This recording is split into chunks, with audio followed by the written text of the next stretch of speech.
You're listening to the British Baseball Podcast.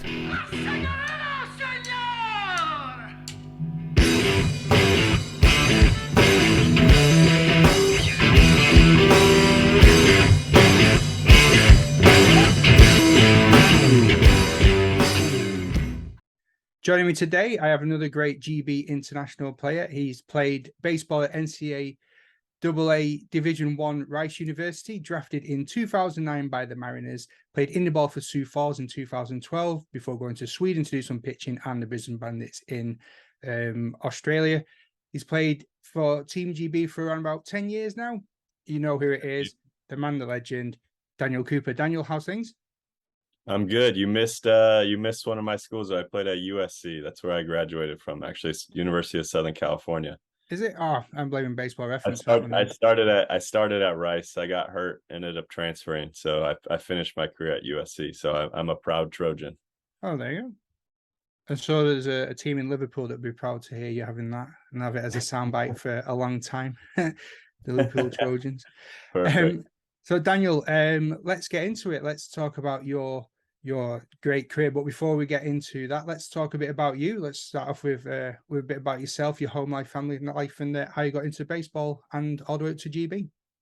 Yeah, so I've been playing baseball since I can remember. I have pictures. There's actually some sitting in my room right behind me. My dad coached my T-ball team, and I picked up a ball at a young age. Realized very young I started pitching probably when I was 8, and realized that was my calling. Never could hit the ball very well.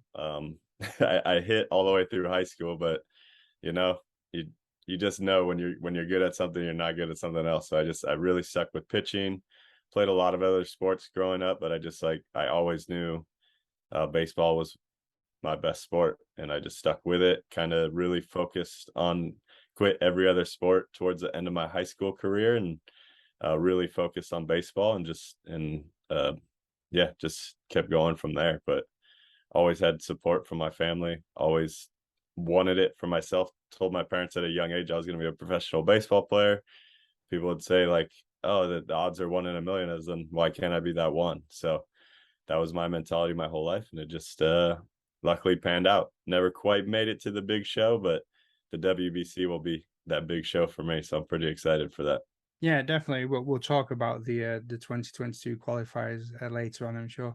But before we go into the future stuff, what are your earlier memories around baseball? Do you have any sort of like first game memories, or were you first sort of picking up that ball and bat type of thing? I do remember there's a couple of things I remember. I remember an umpire that we ended up becoming really good friends later in life. Unfortunately, he passed away recently, but he it was funny. It was like almost like he squeezed the strike zone on purpose on me to like get me angry, and then to like try and teach me a lesson to like not let umpires affect me later in life, which ended up becoming a really good learning lesson. So thank you, Jeff Cook, for that. But I really remember hating him as an umpire because like he had the smallest strike zone and really forced me to learn how to pitch. So that's one of my memories of Little League. Also, I was the youngest player in our Little League to throw a no-hitter. I threw a no-hitter when I was 10 years old, which was the youngest in the majors division at that time. Oh, wow. That allowed, and I was the first kid at 10 to ever do that. So that was pretty exciting. And then it's funny that we actually talked about this with some of my friends lately. Just like my Little League team, the Tigers, was so good. I think we lost 3 games in 3 years. Like we were a legacy. We were unstoppable. So that's like one of my earliest memories of baseball, is just like somehow ended up being on a team that was just the most unbeatable Little League team of all time. That's amazing. And you still in touch with those teammates now? I talked to some of them. Yeah, again, unfortunately, I was talking about this because we were at a funeral for one of the guys I played with there, but it was just great to talk about. It was funny like that memory came up because there's pictures of him in those uniforms. I was like, oh yeah, the Tigers. Wow, we were just unstoppable. So I still talk to some of the guys, but yeah, that was a long time ago now. Did anybody else graduate from that school? Did anybody else? Did you play along any sort of names or anyone that From that made it? team, no one I really played with after Little League, to be honest. I think a couple of them like not even all of them went to my high school with me. I'm trying to remember. I think like one or two of them went to high school with me, and played a little bit there, but no one really. Costa Mesa is not a big name for baseball and sports in general. Like not very many people come from my area and do a whole lot. My high school is not known for honestly anything. So it was one of those things like I didn't get recruited out of high school that much because no one came to my high school. The only scouts that saw me were because they were there to watch a player from another team, and I just happened to be throwing. And then I would go play summer ball. Summer ball scouts would see me. My dad was basically my biggest recruiter, like help recruiting. He would always go sit in the stands and make sure he was a position right around all the scouts. So anyone asking any questions, he would make sure to fill them in and let them know who I was and where I played. And fortunately for that, I was able to extend my career a little further. That's brilliant. Great parenting skills there by your dad. Yeah, he was my agent at the time. So Yeah. don't tell him I would have been banned from college for having one. But I'm pretty sure they can't do for it now. Like 20 odd years later on, I think you might be yeah, safe. But they might go take my records away that we don't if have not, any. I'm sorry. Yeah. I'm not gonna edit it out. So with baseball not being that big a sport than in your high school, were you ever tempted to sort of take up a different sport, or were you just always invested in baseball? So sports just in general, my high school we're just not that good at sports. We had some pretty decent teams when I was there. We did well. Unfortunately, just not a big enough name, not a high enough division. I was offered, I believe it was my junior year, to claim residency at someone else's house so that I could change high schools where I would have been able to get a lot more exposure. And the funny thing was I decided to stay at my high school because all my friends were there. And the team that I would have went to ended up winning CIF, which is like the California championship. They won that year. Mm. So if I would have transferred, I would have won a CIF championship instead. I played baseball at Costa Mesa, which I'm still proud of. I hope one day to be a bigger part of that program when I get to a point in my life where I have a little more free time to Yeah. invest back into the community, because I would love to see my hometown actually make a name for itself, because we do have a lot of great players that come from this area, but they all tend to go to other high schools that are a little bigger. We got some really big name high schools in the area that it's pretty easy to go play at a different place. So, but yeah, I was tempted to leave. I decided to stick with what I know and stick with my friends and wait it out, and everything ends up working out the way it's supposed to. So I ended up exactly where I was supposed to be. That's nice. So when you got drafted by the Mariners, do you remember that day well, or can you talk us through that occasion? It's actually, yeah, I don't remember all the specifics. I wasn't sure. No one was actually really talking to me, so I didn't know. I talked to my pitching coach who had connections, and he said, "Don't be surprised if you get drafted." But I didn't know. My college career was pretty rocky. I had a very good freshman year. I went to a junior college, had a very good first year. Ended up 2 weeks before the next season started. Ended up getting basically a call saying, "Come visit Rice University. We have scholarship money left. If you want to come." Ended up transferring to Rice. They had just won the College World Series the year before, so it was one of those things like I wasn't mentally prepared to transfer, but how do you turn down a scholarship from a team that just won the College World Series? So I decided to make the move.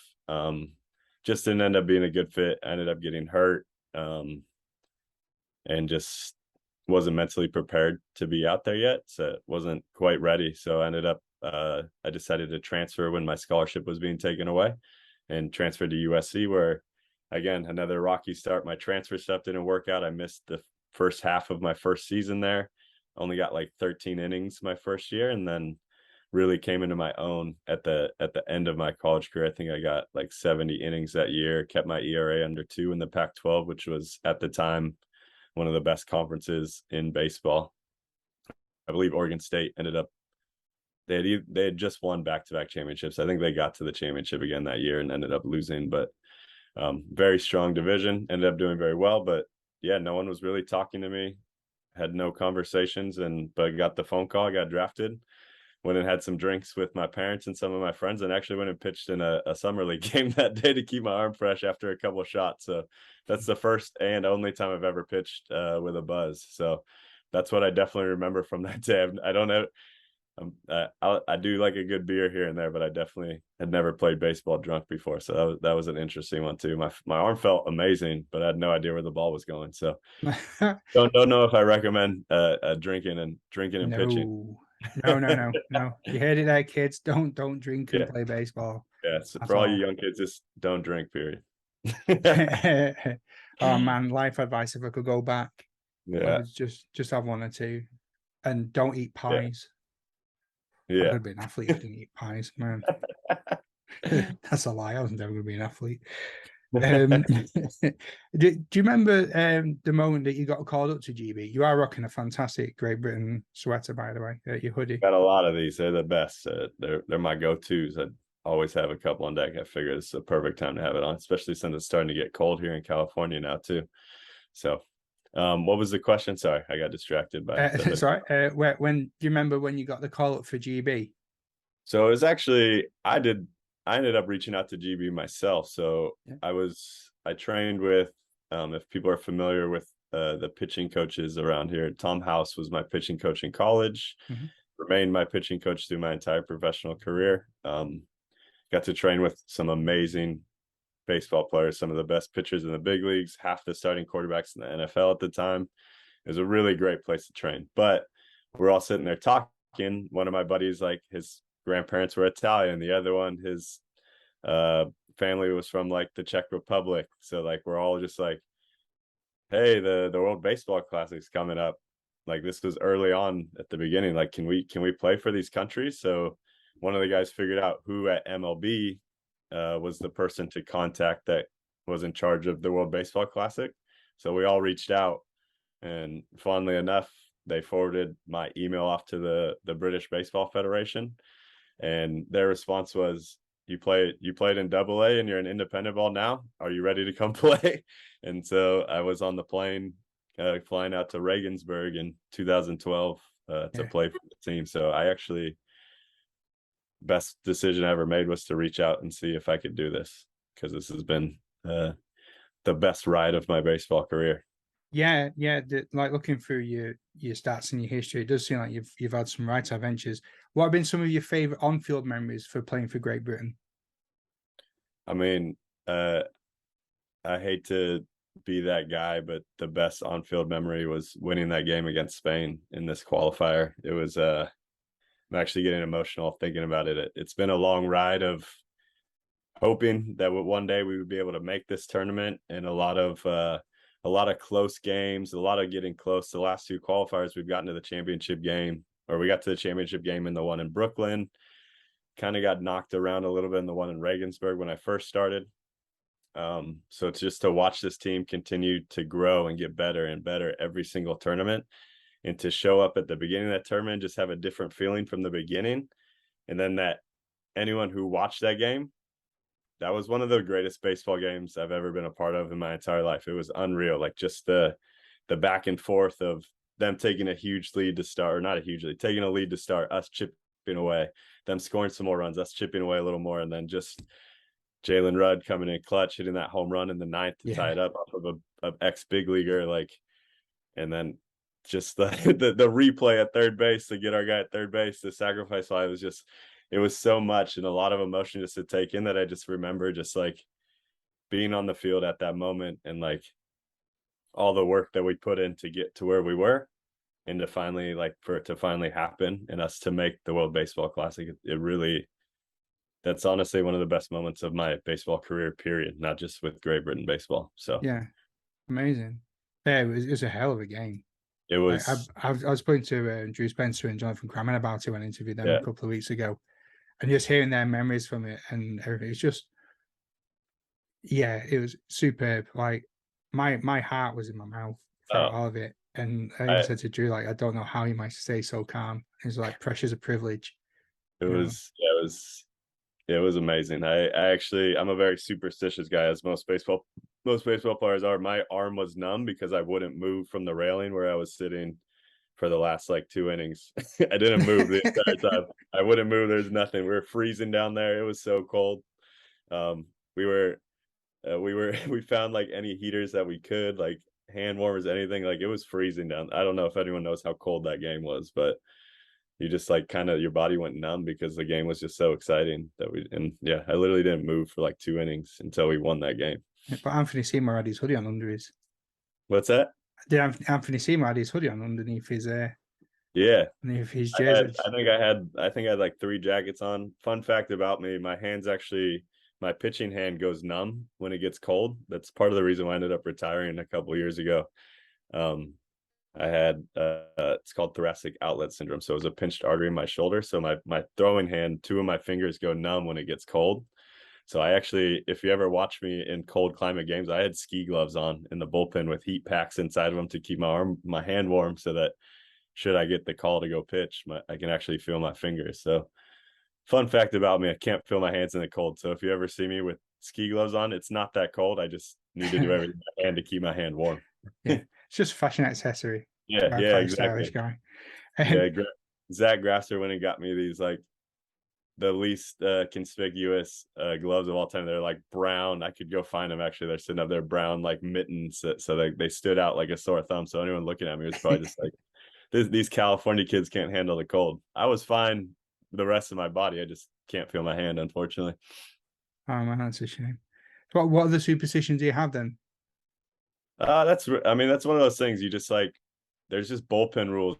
Anyone that's ever been in a bullpen, I've spent my whole entire career in a bullpen. Like I had to yell at, I forgot who it was. He started cleaning up the bullpen before the game was over. We were up by like 7 runs. You just don't clean up the bullpen until it's done. All the balls stay where they are. Like you start cleaning up, you're going to have to pull those balls out again because they're going to start scoring runs. So that's one superstition. You never clean up the bullpen before the game's over.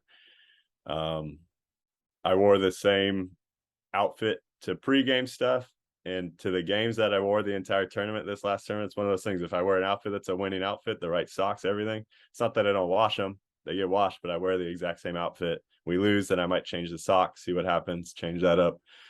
Just little things like that. When I go out the mound, same kind of routine. It's not really a superstition, just more of a routine, but maybe it is a superstition because I do it every single time, but it's just kind of natural. But just things like that. In the bullpen, you never talk about a no-hitter. You never talk about a perfect game. You never, like, simple things in baseball. You just don't talk about certain things, especially in the bullpen. It's a sacred place that anything you say jinxes everything, and like you just never do anything.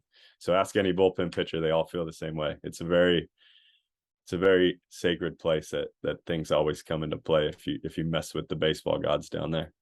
All right, that's an important tip to know. Didn't know that. Yeah. So if you're ever in the bullpen, don't say anything to a bullpen pitcher because they might get very upset. Yeah. Also, don't get anywhere near my cleats. They always stay perfectly clean until I pitch. So if you get my cleats dirty, I'm gonna be mad. I put a health notice on him. Do not touch them, pain of death. Yeah. You said that the 2022 team felt different as well to the other ones. How did it feel different? Was it vibe within the camp, or was it preparation, or how was it just different? Kind of everything. Like the coaches, I mean, all the respect to our coaches for putting in the time and effort to go find the players that can play for this country, that want to play for this country, and that have the talent to really play some baseball. Like I've been on this team for a long time. I've played with a lot of different people, but just from day one of practice, watching batting practice, like watching the balls jump off the bat, watching the pitchers play catch and see some of them on the first day get on the mound, and just seeing the arm talent that we have, and just like watching. And it really was like, yeah, you see all the talent, but then you just kind of get in a room with these guys and just watching kind of how everyone vibes, like very quickly, like, and it was just kind of one of those things. It was, I think, the meeting that really put it all together. We had a meeting, I believe it was the day before the first game, where you kind of all sat in a room, kind of tell your background, where you come from, your connection to Great Britain. And like, it just kind of went around the room and ended up getting like very emotional. Some of the speeches people gave, like, I mean, again, I'm not a very emotional guy for the most part. I was brought to tears talking about myself, and then listening to some of our coaches, some of the other players that had done it for a long time. it was just one of those meetings that just kind of everyone just you could tell you came if we came in just as like a baseball team, I felt like we kind of left as a family from that one meeting. It was just again, talking about that game and that meeting, I have chills just thinking about it because Yeah. again, very peak moments of my career. I've been doing this for a long time. I'm getting to the end where the body is kind of telling me, hey, you can't do this anymore. So every moment I get playing baseball is still a very cherished moment because one day I physically won't be able to do this anymore. So, Yeah. Are but you yeah, able that to are you able to tell us about what you said in that meeting? Like, no worries if it's like a secret and closed no, off no, thing. really, honestly, what I just said is kind of the basis of my story. Is hey guys, like been doing this for a long time, played for a lot of different teams, and like to me, the main part of it was that Great Britain has become my second family. Like I never thought when I first started this journey, like how important. I had no idea how important this team would come to me, but I played for this team longer than any other team I've ever been a part of in my entire life. Like I've been on this team for 10 years now. Mm, I've played, I think, 10 tournaments, I believe. We did the math. Maybe yeah. I'm off by one or two, but No, I think you're about right with um and I basically just said like these guys will be your family, so come fight for each other because one day um and basically got to the point where one day this is all going to be over and that like I mean that team's young, like I mean Harry Ford was what 19.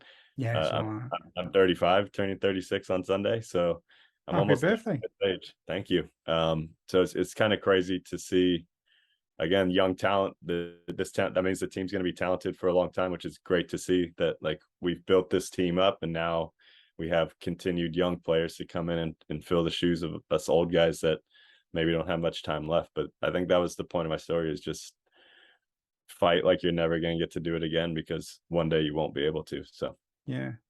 Were you able to pass on your knowledge to any of the youngsters that are in there? Did you have any sort of like bonding sessions or did any of them turn to you for advice? a couple of things here and there. I think the most bonding I had would be with Mateo. Yeah. I was watching him play catch, and there's actually a really good picture of us. I think I posted it even on my Instagram of him flipping a ball up and down, me teaching him how to throw a sinker because it's one of those things you have to have the right arm slot and release point to throw the way I throw my sinker. I mean, I don't know if everyone has the ability to do it, but like if you see an arm slot that it can work for, and which his does, I'm hoping he's listening to this and still working on that pitch because I think if he works on it and gets that spin down, I think he has the ability to have he could be the next guy when I'm gone because again like I said I don't know. I'm gonna keep pushing as long as I can. I don't know how many I have left in the tank. The body told me no about 5 tournaments ago, so we'll see how many I got left. I still mentally I still got it, but the body eventually will tell me. So that I think was maybe the biggest bonding moment of me actually coaching anyone up. Just questions here and there, little things that life knowledge that I like to share with people. I think maybe my life experience is more fun for me to share than my baseball experience because I'm just a bullpen pitcher. What experience do I really have? Let's be completely honest. No, don't put yourself down like you're an adventurer. You've been seeing all those Yeah, things. exactly. Life experience is what I want to teach because that's what I live for still. Like I love baseball and it's given me because of baseball, I've gotten a lot of life experience. I've gotten to go to a lot of countries now at this point. I lived in 7 states and 3 different countries to play Mm. baseball and get to go to different countries every single year. So um yeah, take What's, advantage where you can, young bucks. yeah. What's your greatest bit of life advice then for us? Um I mean it's gonna sound corny, but do everything you can while you still can do it. Like that's kind of my life motto. Like if I can make a trip happen, I take advantage of it. Like it might put me in a little bit of a hole to start. Let's just say financially, because traveling the way I like to travel costs some money. But if you can set a plan for yourself to pay it down, eventually you'll get it all paid down. And so my best advice is live life the best you can because again one day you're going to get old and maybe not be able to do the trips the same that you can when you're younger and Mm.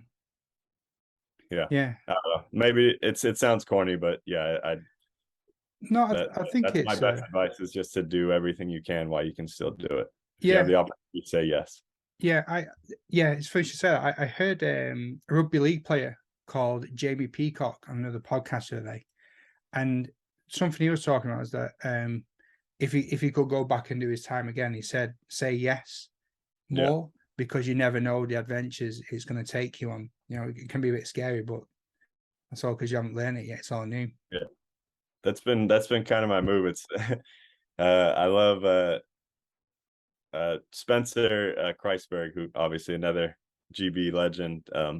He's always my roommate every time we travel, every time we're on a team together, and he's he's the yes man too. So we've been on some adventures around some European cities that have led us to some fun places. I remember one time climbing a clock tower of an old church and like ended up on these stairs that I'm like, I don't think anyone's walked on these stairs in like hundreds of years. I don't know if we should be up here. And we got pretty high up that clock tower, and it's just like we got a really cool view out of it. It was scary as heck climbing up there, but just like things like that, or just like ending up in random parts of town, like getting a beer here and there and just like seeing what happens and just some of the adventures I've gone on. So yeah, always say yes. I guess that's the best way to put it, is just be a yes man and go do what you're gonna do, because you're gonna end up on some pretty cool adventures. Don't say yes to anything that's gonna put you in a dangerous place. No, no, no. Yeah, yeah. You apply some caution. Yeah, yeah. To limits. Don't always say yes to everything. Yeah. But the fun things that are gonna be good. Yeah, definitely. So you've had some really good on-field memories. You started talking about your off-field memories. What are some of your favorite off-field memories that are involved in your baseball time? Ooh, that's tough. I can't actually. Most of them are not safe for work. So I've had some really crazy adventures off the field. So let's think of. I mean, that's a tough one. I need to do a baseball It's podcast after dark so people can get yeah, the yeah, exactly. Yeah, those ones that there's some stories of some places I've ended up that have been a lot of fun. But really, just I mean, I again, not to be corny, but some of my best off field memories have been with this Great Britain team. Not that not that we I don't know how to put this lightly. In my early years with Great Britain, we knew there were some games we really had no chances of winning. So some of the tournaments we might have had a little bit more fun than we probably should have. Like Hmm. if there's games that like really meant something, like yeah, we all lock it in and we're able to focus. But there might have been some times where we were out partying the night before a game and just but like I've had some really great experience with some of the guys. Like my maybe my best experiences have been with my Aussie mates that haven't been on the team for a while, but like Matt Roxburgh, Andy Hangin, those guys. We did some after tournament trips. Like we went to Oktoberfest together one time. That was we that actually, to be honest, that actually might be my one of my best moments with Great Britain baseball. We drove to Oktoberfest afterwards because it was the first weekend of October. Everything was sold out. So we stayed at this they called it a hostel, but it was a campground with tents. Yeah. So you paid €100 a night. So this is the cheapest What? accommodation. €100 a night. This was back when the euro was strong too. 100 to sleep in a tent on an air mattress. It was like 35 degrees out. Like luckily we checked the weather. So like when we were in we were just left Prague. So we bought some snuggies and other blankets and like loaded up the car and took it out there.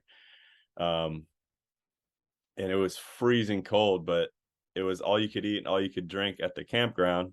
So just like, and then you could walk to the train that took you right into Oktoberfest. So to just spend 3 days with those two guys, I don't know if anyone on this podcast has ever hung out with those two, but it was it was great. It was a lot of fun to spend a couple of days, like an experience I'll never do again. But one of the best experiences of my life was sleeping in that tent at Oktoberfest, freezing, going to Oktoberfest, drinking all the beer we wanted, coming back, drinking more beer, and just having a great time. So that was one of my best off-field memories I'll never forget. And then just every time we go out as a team, we make the rookies sing that the used to be That's God Save something. the Queen, now God Save the King. That night always usually ends up being a lot of fun as well, because we always plan out a night where we can have some beers and no game the next day or anything. So that's always been, those are some great memories too. That's cool. So you've gone from, said the start, like the European Championships in 2012 was a bit of a struggle. How have you seen the GB program evolve then from your point of view over the decade?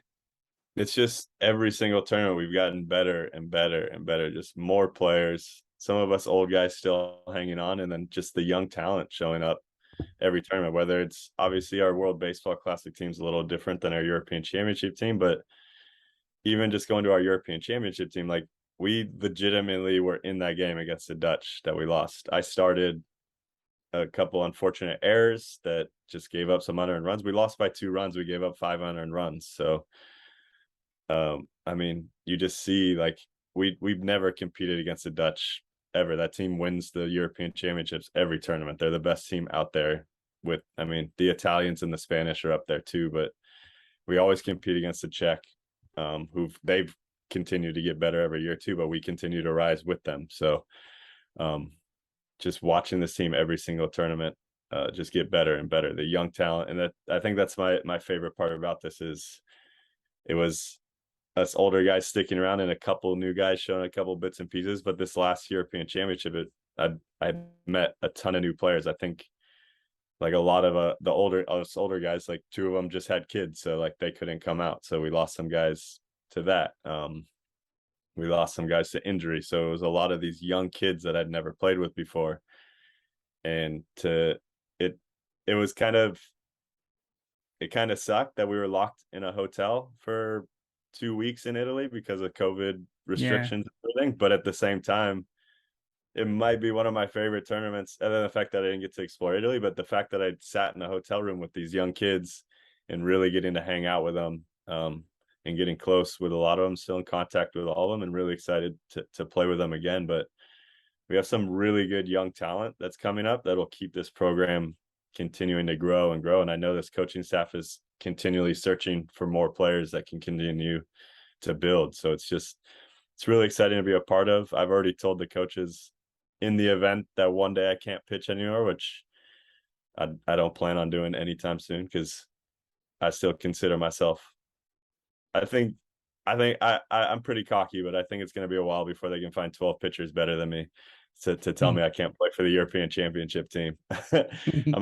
might be throwing like 75 by then, but I'll still be getting people out because of the movement. But it's good to see that in the event that I do stop playing, there are plenty of pitchers to fill my spot that I'm confident in handing the ball over to now, and saying like, all right, guys, this is your team now. Keep it going. So it's been really amazing to watch what this coaching staff has been able to do to grow this program. And I really see this program to continue to rise and just get better and better. And I'm excited to hopefully, when my playing career is over, be a part of this team in other ways, because again, this has become a second family to me. yeah, I keep in touch with more Great Britain baseball players than I did from my entire professional career, and college career. so cool. So who's some of the better players that you've seen live through your travels with GB? On our team or all the teams? All of them, any of them. Doesn't matter. I mean, you got uh, obviously you can talk about like the greats from some of the other countries, like Roger Bernardino, we've been playing against for years for the Dutch. Former teammate of mine, Callie Sams, who actually just officially announced his retirement from baseball, so I don't think I'll be playing against him much anymore. Guys like that. I know there's I uh, I remember actually a crazy story. I remember Alex Liddy, who I played with the Mariners. Also, he's one of the Italian greats. That guy,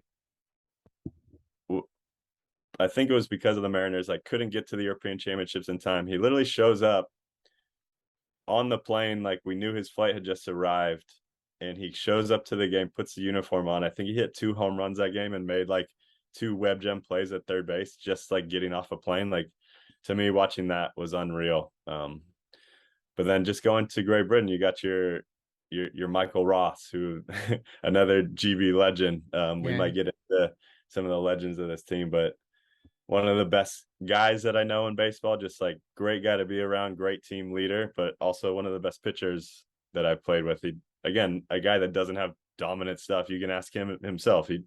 He's not a 95 mile an hour thrower. He's just a good pitcher that knows how to pitch with stuff. But then you talk about some other guys that we've had. Obviously, we're going to have Jazz. We're very lucky to know that he announced he wants to play with us again for this World Baseball Classic. I think he was 17 at the time when he played with us in Brooklyn, and now we've gotten to watch him flourish into a superstar. Yeah, he's growing a bit, hasn't he?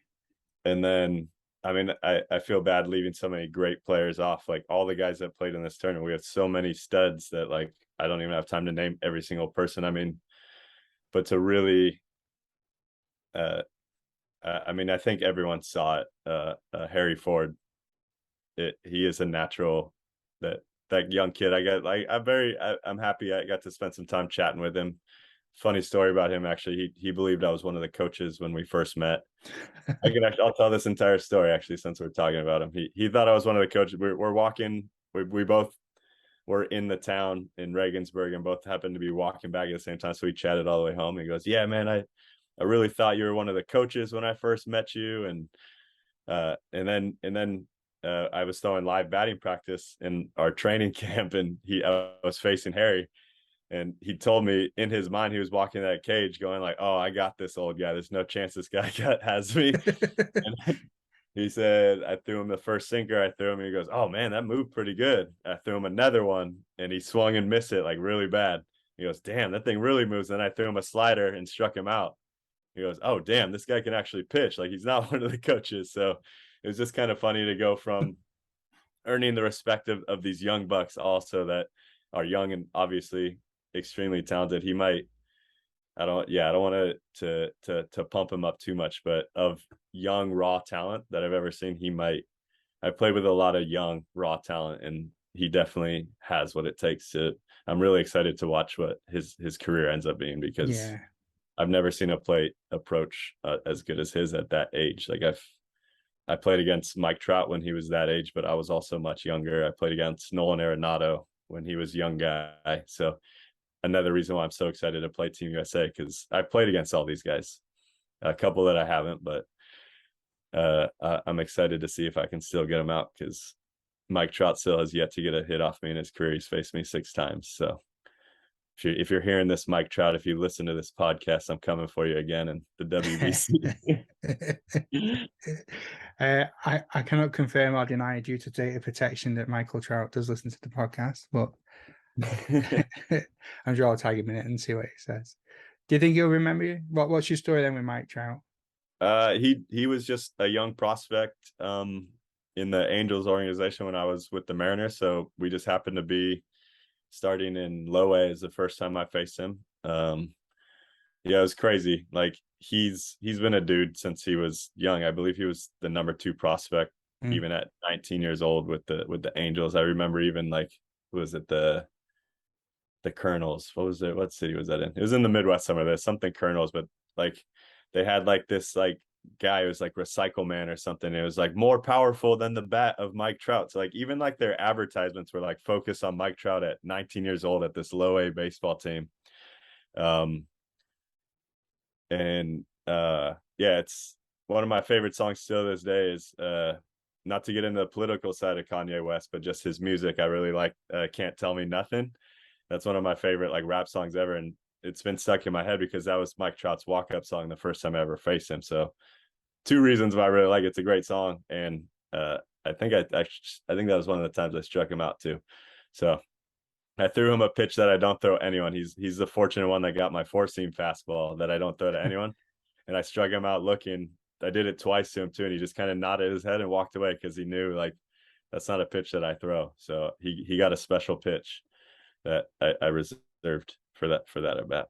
I've got in my head now that we're in March 2023, and Mike Trout sets us to play, and he looks in, does a double take, and just starts sweating, and he's just like bottles it. I hope that he remembers my sinker and slider, because that would make my life if he walked in me like, man, like I remember facing the minors, but I highly doubt that he remembers anything to do with me because he faced so many good pitchers and he still is. And he's been shit. That was what, 12 years ago? That was 2009, 10, and 11. So yeah, that was a long time ago. So I highly doubt that he he remembers any at bats with me. I don't know. You baseball players have got memories like I've never seen before. It, It's it would make my insane. career if Mike Trout walked up to me and said, "I remember facing you in the leagues." That would mean the world to me if he said, "Dude, you have your sinker is the best one I've ever seen." I would. So if anyone wants to go, just whisper in his ear to go tell him to just come say it, just to make me feel better, because I'm still an Angels fan. Even when I was with the Mariners, I was an Angels fan. I'm still an Angels fan. I still think he's the greatest baseball player um, on the planet. Mike, please stay healthy. We need you all the time. You got Shohei next to you, who he's giving you a run for your money because he does both, but you are the greatest, in my opinion, one of the best baseball players that's ever lived. So I'm just happy that I got to face him. And yeah, I still get to root for him because he's on my favorite team. So Speaking of players that you admire, normally I ask my guest for who's on their Mount Rushmore of baseball people. But okay. from seeing your Instagram and knowing that you like a party, I'm going to change it for yourself. And it's like, if you could have 4 people to a legendary Daniel Cooper house party, which 4 British baseball people are you inviting to this shindig? Ooh, British baseball people. Okay. So this one, anyone who knows him, and I've only gotten to play one tournament with him, and he's obviously talked to the team a bunch. He's a legend. He's my just Mount Rushmore of Great Britain baseball, period. Anyone who knows him will probably agree. Gavin Marshall, I'm 100% inviting to my party. Like, ask anyone off camera about his karaoke. If anyone's ever seen him do karaoke, Oh, I spoke to Gavin. He did mention that. Did he mention it?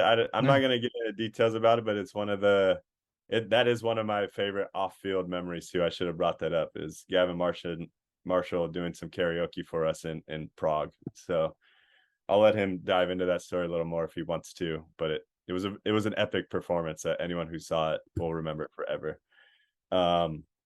So I'll go Gavin Marshall. Let's go Michael Roth. Every time I love meeting up with that guy to have a beer with him anytime. So he's one of my favorite guys to have a beer with. Let's go Mount Rushmore. What, you get 4, right? That's how many people on Mount Rushmore. I gotta go with my boy Spencer Kreisberg. I mean, we've been roommates on the team for a long time. I luckily he doesn't live too far from me, so I get to link up with him every once in a while still. So he gets the invite to the house party always. He went off and had a kid, so I don't get to see him as much anymore. So I get one more. That's tough because there's a lot of guys I like hanging out with on this team. You know what?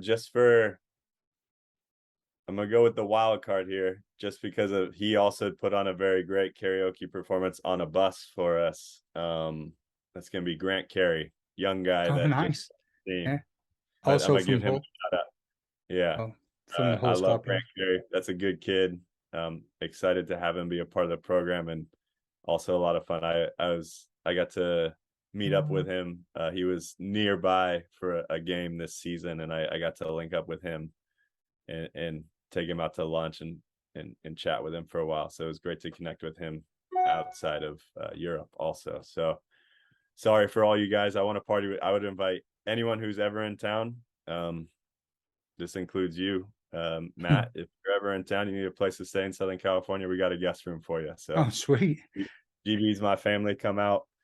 I'll just have to tell the missus that you guys are coming, and we'll make sure the room is nice and prepped for you guys. But anyone, if you know I'm having a party, all you guys are welcome. Anyone Great baseball related.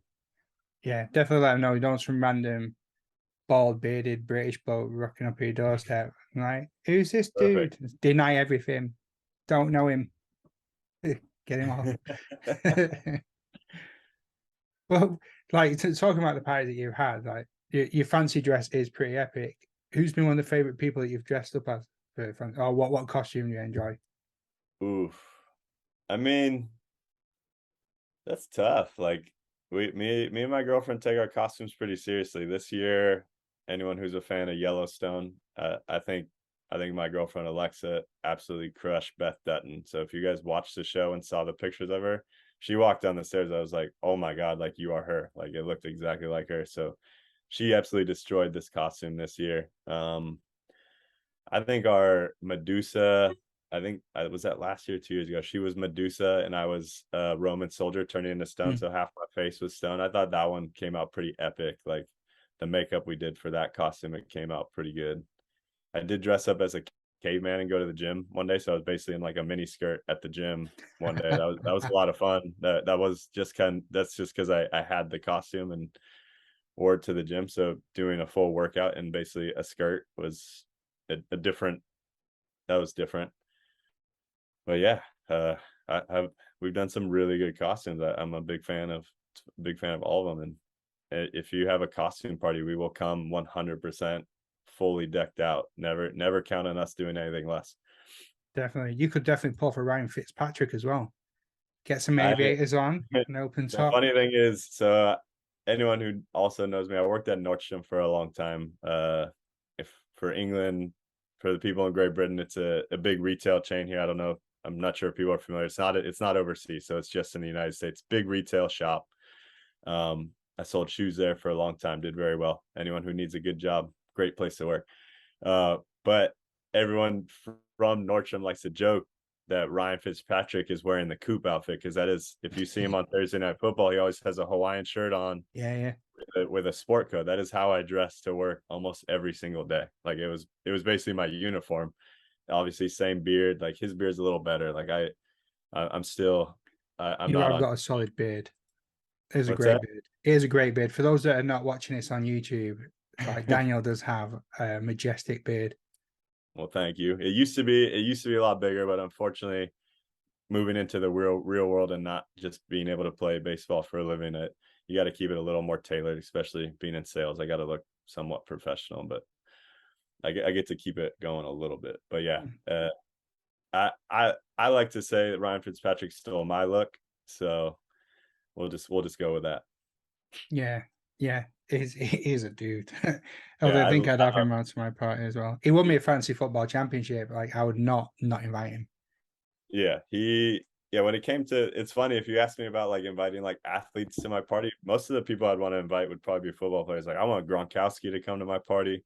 Like I want to party with that guy. Ryan Fitzpatrick, that's a guy I'd love to have a beer with.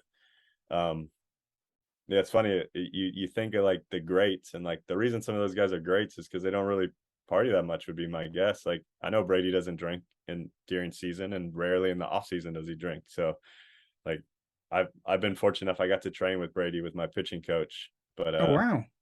yeah, so that was pretty cool. I got to meet him, hang out with him a couple times. But yeah, like it's great to meet Tom Brady, but I don't know if I want to party with Tom Brady. I Yeah, just don't know if it would be. Oh, if I would love to go to dinner and just sit and chat with him, but he's not a guy that would be like that guy's coming to my party for sure. You know what I mean?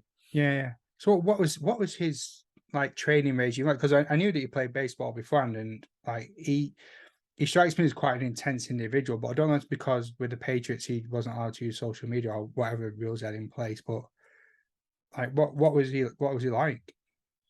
So he is one of the nicest guys I've ever met. Camp comes in. Again, most of us were just minor league baseball players. A lot of big league guys came in, but they'd come for like a week or two. We'd be out there every day. So when he came out, um, he just walk around, shake everyone's hand, say hi to everyone. He kind of got to know us all because he'd come out all the time. But the thing about Tom Brady and if everyone can learn this, which it's really hard to do because there are distractions all the time, but he might be the best at flipping into game mode and shutting everything off of anyone I've ever seen. He came in and he met everyone, talked to everyone, said hi. When it was time to start training, he turned it on, and you don't go talk to him. He'll like cuss you out, like get the fuck away. Like this is time for me to practice. Get away from me. Like the coaches can talk to him. Any of us, like, don't get near Brady when he's training. Like, and that's just who he is. And like anyone who thinks you're a dick because of that, you don't know anything about sports because that is who he is, and he goes into game mode, and that is Mm. why he is one of the greatest. He is there's a reason he's able to maintain and do what he does. Like, he is so dedicated to his sport that everything he does is related to football. And that was one thing I learned probably later than I should have, is every decision you make is going to affect your career. For me, baseball; for him, football. Everything, like what you do when you're not training, like the food you eat, the things you put, anything you put in your body, like the activities you go do, because again, it's wearing down your body. So like, is it worth going to do this to jeopardize this? Like, so you have to think, for anyone playing any sport, every decision you make is going to affect that sport that you play. And you just have to, until you have that in the back of your mind, I'm not saying don't do things because like it's going to affect it, but have it in the back of your mind to know that decision is going to affect your career.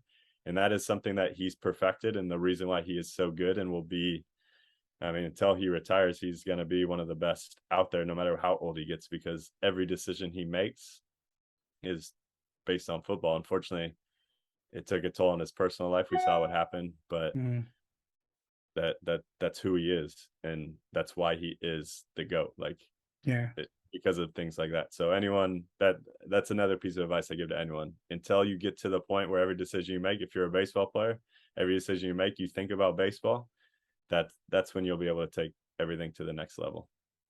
Who retires first, you or Brady? What's that?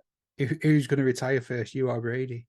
Well, that's an interesting question. Like, because yeah, I mean, if I play one more European championship, that's another year from now. If I play two more European championships, that's what, 4 years from now, 3 years from now. Mm-hmm. I don't think if I play two more European championships, I don't think Brady can hang with me. But I don't think he retires at the end of this year. That's my personal opinion. Yeah, he wants to play till he's 50, doesn't he? Something. I think so. Like, I mean, I honestly, again, Brady, I hope you're not listening, taking this hot take. I think now that he's divorced, like that, I think that was the only reason he thought about retiring in the first place, was the family. And now that's kind of on a different place. So I think he keeps playing football. That's just me. That's my opinion. Hot take. You heard it here first. Yeah, this is the place known for hot takes as well. Yeah. Or slightly calmerish takes. I hope this ends up on ESPN with my beach background and Great Britain hoodie. Yeah. If all the things for me to make it big, this will be it. I'll just keep spitting hot takes out for you so that you end up going viral over here. Beautiful. So, well, I've got about 5 things we can use for the trailer, but I don't think it'll be stopping Tom Brady yet. So let's have a look then. We've got all these great stories that are coming out of you.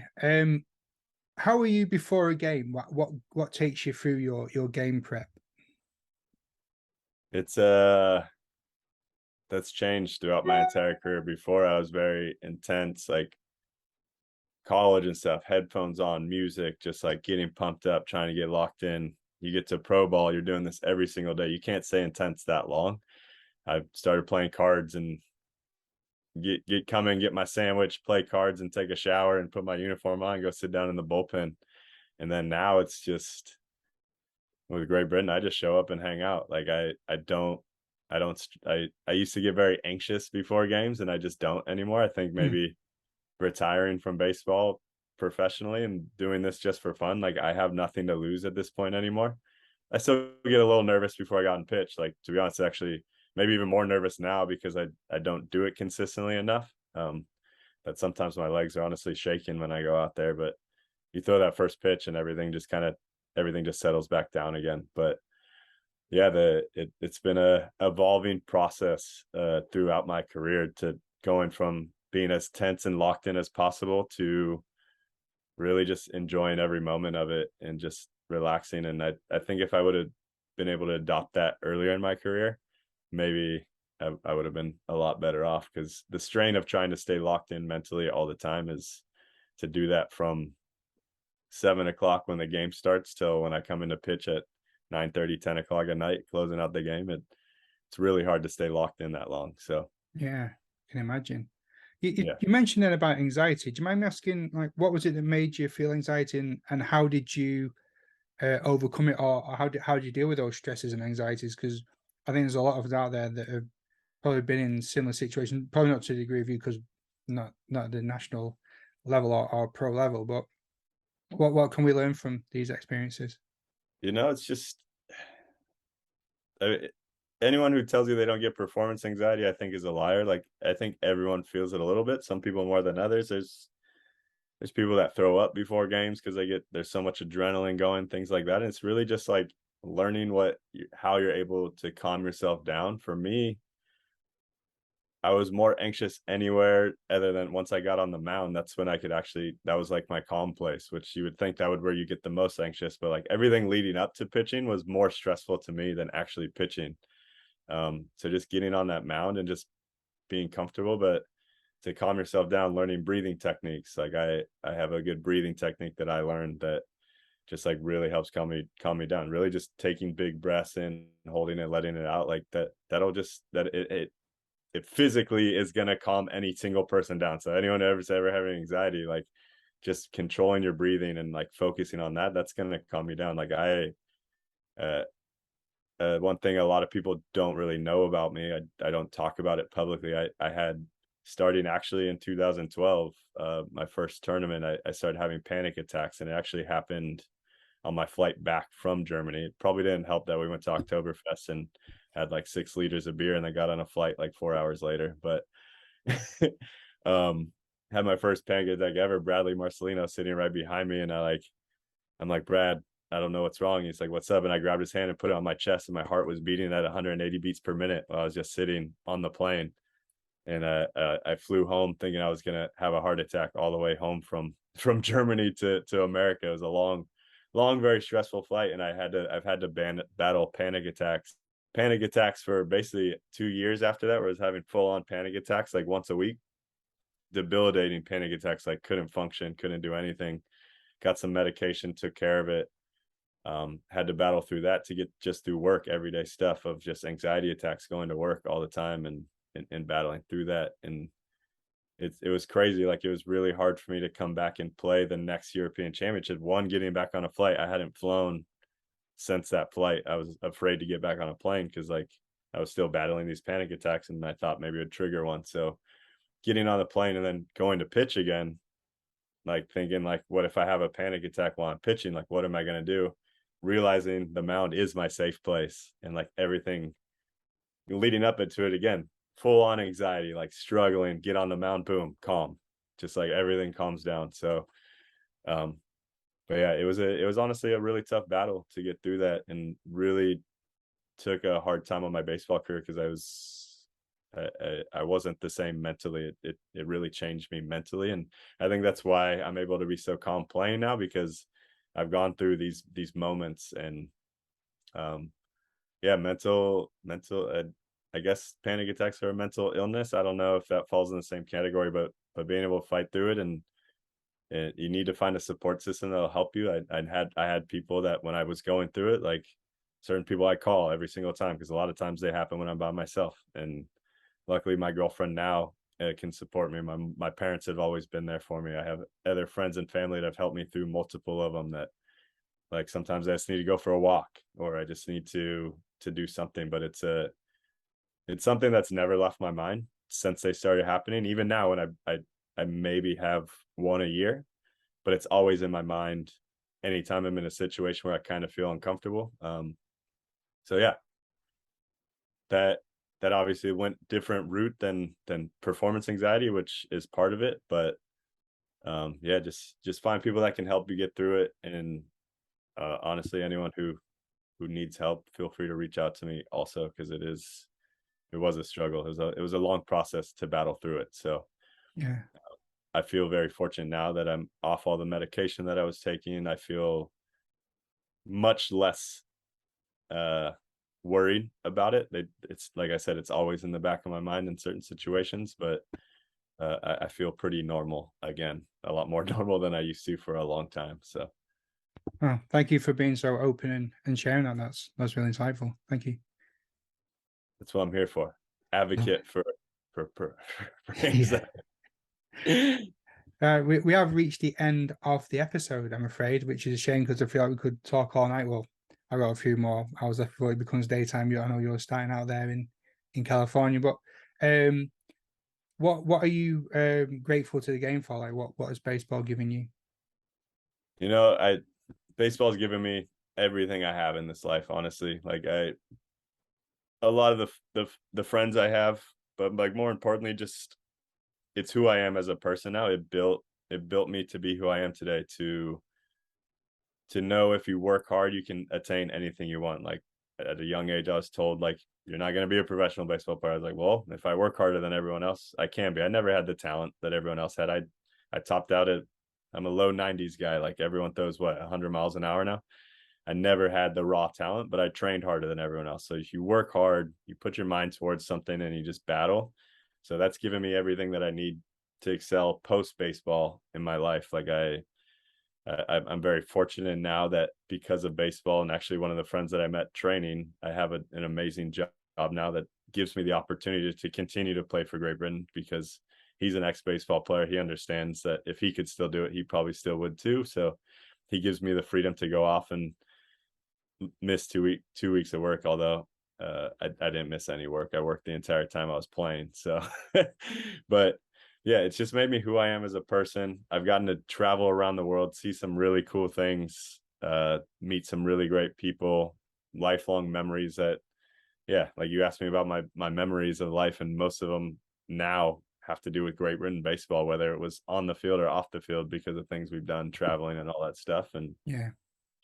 And because of baseball, I met the love of my life, who I've been together with for 3 years now, and hopefully forever. She worked as a neurotherapist and worked with athletes, and I went in and met her, and we ended up staying in touch. So lifelong friends, lifelong memories, built the character that I am today, and met the love of my life, all playing baseball. So never know what it's going to come of it. So everyone who's out there doing it, play as long as you can, because it is going to be the best ride of your life.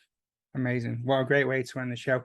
Daniel, sorry, the floor is all yours. So any shout outs, any parting advice, any final words you want to give?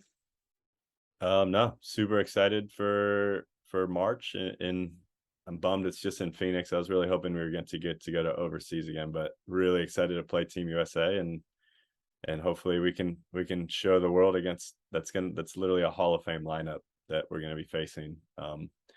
Let's go out there and show them that we are a legitimate baseball program that people need to pay attention to, because we do have the talent. It is baseball. Who knows? Crazier things have happened. Like maybe we could be the miracle on grass. The Great Britain coming back and beating Team USA. Yeah. We owe them a good beating, right? I'm right. It's coming for you, Michael Trout. He's got your number. Yeah, coming for you. Yeah, a couple of guys that I faced that I'm excited to hopefully get to pitch against again, and just super excited. Thanks to our coaching staff. Again, all the respect to you guys, all the work you put in.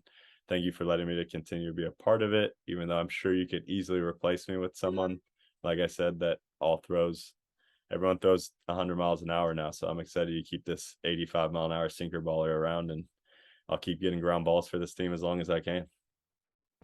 Perfect. Lovely.